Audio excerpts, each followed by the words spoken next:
الرحمن الرحيم. السلام عليكم ورحمة الله وبركاته. طبعا صار لنا ساعتين هنا وتحاورنا مع الأخوة جاي من كل المحافظات.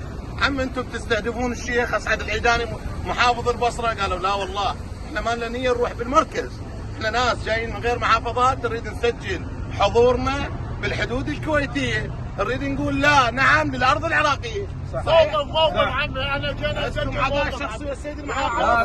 محافظ اي عداء شخصي ما عندنا. بالنسبه للاستاذ اسعد العيداني المفروض هو يكون اول الحاضرين بالسيطره وهو يستقبلنا برحاب الصدر. احنا كعراقيين هو قال ذرايه رمل ما ابيع من ارض العراق. وينك؟ انا اريد وجودك اليوم بالسيطره. انا كعراقي اثبت يا اسعد العيداني انت اليوم كمحافظ كرئيس وحده اداريه. احنا متظاهرين سلميين جايين من كل المحافظات، فعليه تجينا للسيطره وبترحاب الصدر وتقوم بواجبك كمحافظ ونتعاون. ها قضيه وطن، مساله وطن.